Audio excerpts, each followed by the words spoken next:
हर खबर पर होगी आपकी पकड़। डाउनलोड कीजिए ABP live app. Madan Sharma जो शिव सैनिकों की गुंडागर्दी के शिकार हुए, क्या कह रहे हैं, आइए सुनते हैं। जो मेरे साथ हुआ वो बहुत दुखद हुआ। एक सीनियर सिटीजन डिफेंस के होते हुए हम उनको बतलाया कि मैं डिफेंस के हूं और मैं सीनियर सिटीजन हूं, लेकिन मेरे साथ वो लोग बात करने के लिए बुलाए थे, लेकिन वो बहुत ज्यादती किए मेरे साथ। बिना बात किए हुए वो मारना वारना चालू कर दिए। ये बहुत दुखद बात है। ये हमारे देश में इस तरह का लोगों को होना ठीक नहीं है। ये बहुत गलत बात है और इस तरह का चीजों हादसा को जो बढ़ावा देता है उनके लिए भी ये गलत बात है।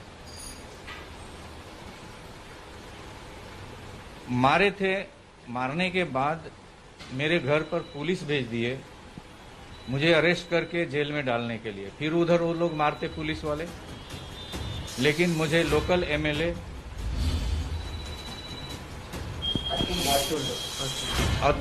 अतुल जी का और रानी द्विवेदी जी का मुझे साथ मिला।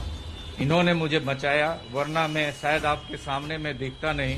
ये लोग जेल में ले जा करके मार भी देते हमको। तो ये जो शिव सैनिक है आपके साथ जो हाथापाई की, जो आपके साथ मारपीट किया, उन्होंने सरकार से क्या कहना चाहेंगे? सरकार उद्धव ठाकरे की सरकार है और पार्टी के जो है उन्हीं के इस तरीके से आपके साथ मारपीट किया है, क्या कहना चाहेंगे? उद्धव ठाकरे जी को मैं ये बोलना चाहता हूं कि अगर कानून व्यवस्था आप नहीं देख सकते हैं तो रिजाइन दे दीजिए। पब्लिक को डिसाइड करने दीजिए कि कौन सा गवर्नमेंट आकर के और इसको कानून व्यवस्था को संभालेगी। सिंपल तरीके से उनसे नहीं हो रही है तो उनको रिजाइन देना चाहिए। अभी ये जो 6 लोग पकड़े गए थे सर, उनको जमानत मिल गई है। आपको डर है कि आपको वापस से धमकी देंगे, आपके परिवार को नुकसान पहुंचा सकते हैं, आपके ऊपर फिर से अटैक कर सकते हैं? बेशक, इस बात का डर है आपको? बेशक वो कर सकते हैं। इस तरह का उनके साथ में जो व्यवहार हुई है, अरेस्ट हुआ है, तो उनके ऊपर दुख वो खुनस होगी। हमारे बच्चों के ऊपर में, परिवार के ऊपर में, मेरे ऊपर में किसी तरह का छेड़खानी कर सकते हैं, हादसा कर सकते हैं वो। इसलिए मेरे को मैं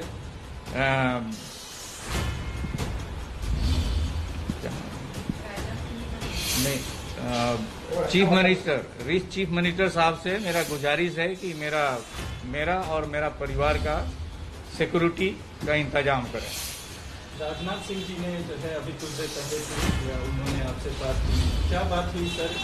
क्या बताया आपने, उन्होंने क्या कहा? जी, मेरे साथ में डिफेंस मिनिस्टर राजनाथ सिंह जी बात किए और मैं पूरा हादसा जो हुई है वो पूरा मैं उनको बतलाया। उन्होंने इस हादसा का कंडेम किया है, बहुत दुख जताया, बोला कि हमसे जो भी कुछ होगा सहायता हम करेंगे आपका, आप चिंता मत कीजिए। सर, अभी आपकी आंख जो है अभी भी काफी ज्यादा इंजर्ड दिख रही है, क्या कंडीशन है सर? हेल्थ की क्या कंडीशन है? आप घर जा रहे हैं, क्या करना चाहिए? अभी मेरा आंख में ये दर्द है और पता नहीं है, वो धुंधला इससे दिखाई नहीं देता है। वो दिखाई देगा कि नहीं देगा, कब होगा पता नहीं। और दर्द वगैरह है, इधर चोट लगी हुई है मेरे को, इधर सब फूला हुआ है, यहाँ पर फूला हुआ है, फिर ये आंख का है अभी।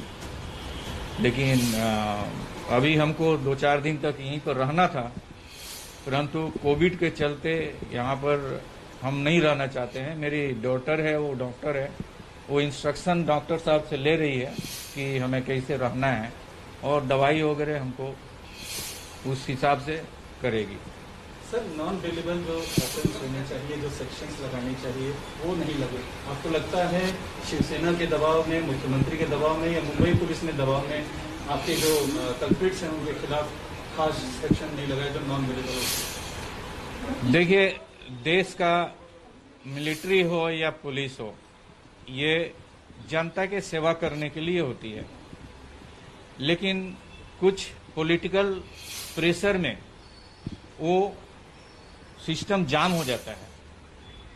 पुलिस को मैं दोष नहीं दूंगा, क्योंकि पुलिस अपना काम करना चाहती है, लेकिन पुलिस को दबा दिया जाता है कि तुम इस तरह से करो, और उसका वो शिकार हो जाती है, पॉलिटिकल प्रेशर से शिकार हो जाती है। तो इसमें पुलिस का तो मैं बिल्कुल ही दोष नहीं दूंगा, लेकिन वो जो करती है उसके हाथ में नहीं रहता है, वो भी मजबूरी में करती है। आपने शेयर किया था जो हम सब करते हैं, हाँ। उस समय आपको लगा था कि इसका परिणाम कितना खराब होगा, और आपने सीधे कहा था कि पीओके जैसे हालात जो कंगना रनौत ने बात कही उसका आप समर्थन करते हैं कि वैसे ही हालात हैं। क्या जो घटना आपके साथ घटी उसी का ही असर है, क्या पैसा सोचते हैं? हाँ, मेरे को लगता है कि उसी का फ्रस्ट्रेशन है जो हमारे ऊपर बीती है। हम हमारे ग्रुप में जो ये मैसेज शेयर किया गया था, उस ग्रुप में अतुल जी, एमएलए अतुल जी का भी नंबर है, संजय सेठी जी का भी, ये यूनियन मिनिस्टर, हाँ, गोपाल सेठी जी का नंबर है, और भी कई मिनिस्टर और डॉक्टर, ये काफी हाई प्रोफाइल लोग हैं। वो लोग इस मैसेज को देखे हुए हैं, उन्होंने कोई ये नहीं किया हुआ है, ऑब्जेक्शन नहीं किया हुआ है। और किसी को अगर ऑब्जेक्शन था तो मुझे फोन करके पूछ रहे थे कि हम आपसे बात करना है, तो उनको बात करना चाहिए बुला करके। तो लेकिन हम गए वहां पर बात करने के लिए, तो उन्होंने मेरे को मार दिया।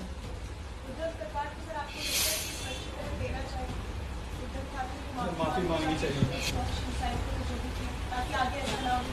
उद्धव ठाकरे जी को उनके जितने ऑर्गेनाइजेशन हैं, उनके आदमी हैं, वो पूरे लोगों को देश के सामने देश से माफी मांगना चाहिए मेरे प्रति, कि मेरे साथ जो हादसा हुआ है, आइंदा से इस तरह का ये हादसा नहीं करें, और किसी के साथ इस तरह का बर्ताव नहीं हो। कम से कम उनके माँ बाप, बच्चे जो हैं, उनके माँ बाप उनको संस्कार दिया होगा कि बड़े से किस तरह व्यवहार करते हैं।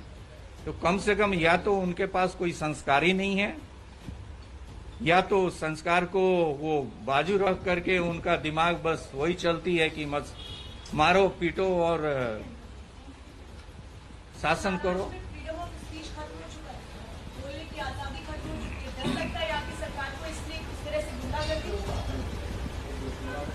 देखिए, अगर इस तरह का कार्टून का शेयर वगैरह कर रहे हैं, तो एक तरह से ये एसपी का फ्रीडम स्पीच जो है ये खत्म माना जाएगा। तो ये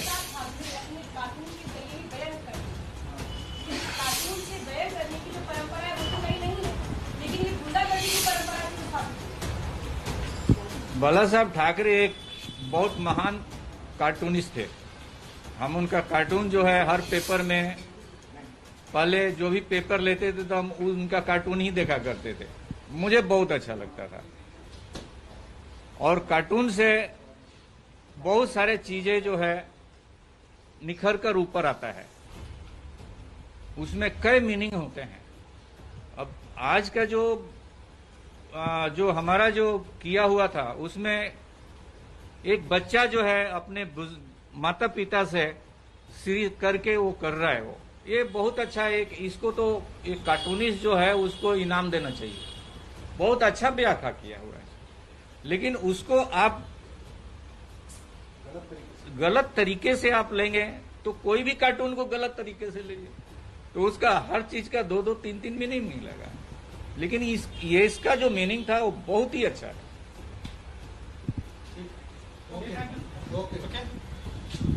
एक बेटा जो है अपना मातुश्री और पितुश्री कह रहा है, तो इसमें क्या खराबी किए हुए हैं वो करने वाला? सर, आप उद्धव सरकार से कहेंगे कि पूरे परिवार को सिक्योरिटी दी जाए, क्योंकि आप कह रहे हैं जान को खतरा है। जी, मैं उद्धव सरकार को, उद्धव जी को बोलूंगा, मैं रिक्वेस्ट करता हूं मेरा परिवार, मेरा और मेरा परिवार का सिक्योरिटी का ध्यान रखें। अगर मुझे कुछ भी होता है तो मैं उद्धव सरकार जी को जिम्मेदार ठहराऊंगा। सिक्योरिटी दे दिया। हम सब भूतपूर्व सैनिक इनके साथ हैं साहब। जय हिंद, जय महाराष्ट्र। तो आपने सुना मदन शर्मा को, और सबसे अहम बात, बड़ी बात यह कि ऐसा लगा कि अभी भी उन्हें डर लग रहा है। उन्होंने साफ लहजे में यह बात कही कि जो लोग आए थे मेरे घर पर, बिना नाम लिए मेरी मार पिटाई शुरू कर दी गई, पिटाई भी हुई और पुलिस को भी भेज दिया गया। वो मुझे जेल भेज देते और मुझे जेल में ले जाकर मार डाला जाता। यहां तक वो कह रहे हैं। अभिव्यक्ति की आजादी पर यह सीधा हमला है, बोलने की आजादी छीनने का प्रयास। मुझे सुरक्षा दी जाए, मुझे डर लग रहा है।